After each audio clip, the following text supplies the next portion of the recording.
Have you ever encountered a situation where you need to provide the total of a particular column but depending upon one or more criteria? In case if you need to do total on a column with exception or multiple exceptions, which generally is the real life situation, then Excel's SUMIFS function comes to rescue. Today in this video, we will see how we can use SUMIF and SUMIFS function in Microsoft Excel with help of some examples, so stay tuned.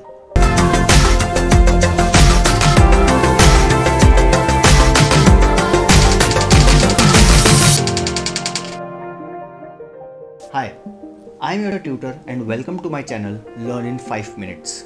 So let's start. We have a table here which contains commission paid for different projects in different years and months, and we have few criteria on the basis of which we need to find the total of commission paid. The basic difference between SUMIF and SUMIFS is that SUMIF can handle only one criteria whereas SUMIFS can handle multiple.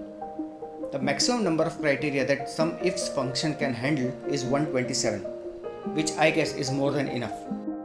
So let's start with our first task. Our criteria here is we need to find sum of commission where month is January. Since we have only one criteria here, we will use SUMIF. Our formula goes like equal to SUMIF open parenthesis. We need to provide the range of our criteria here, which is A2 till A101, comma. Our criteria here is January in cell G3, comma.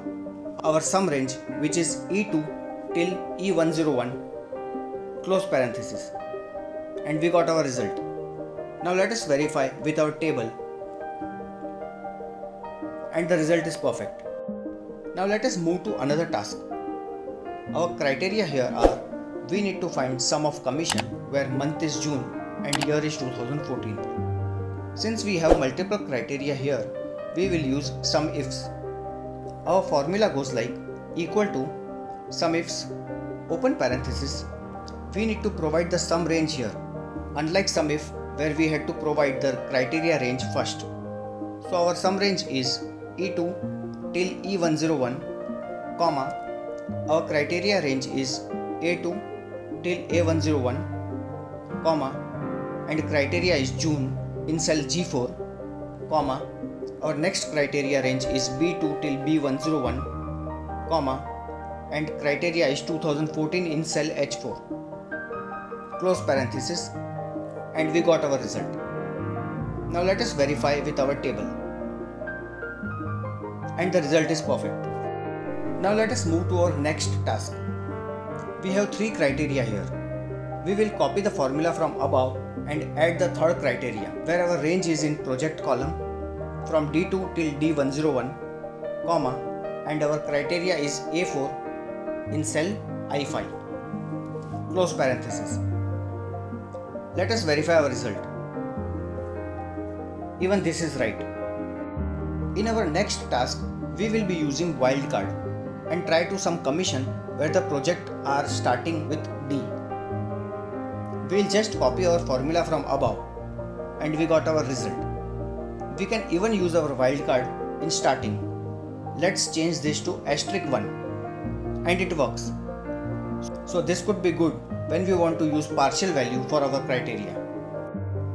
Let us move to our next task where our sum range is commission and it is also part of our criteria. And SUMIFS allows this. Let us check this in our task where in addition to other criteria, we even want only commission more than 5,000 should be included in the sum. Let us copy the formula from above and change the project criteria range from project column to commission column and change project criteria to commission criteria. And we are done. We only need to keep in mind that when we add comparison operators like greater than or less than, and if we are not putting them in cell like this and we are directly writing in the formula, then it needs to be in quotation. Alternatively, we can keep comparison operators in quotation and concatenate our number with ampersand. One tip before we conclude this video, I will suggest you to always use SUMIFS even if you have only one criteria, because SUMIFS is even capable of handling single criteria. So you don't have to choose between the two formulas and even you will start getting hang on some ifs. So that's all in this video. If you found this video useful, please like and share with your friends. And if you have not subscribed to this channel, do it right now and press the bell icon besides the subscribe button so that you don't miss on any new videos that I upload. Thanks for watching.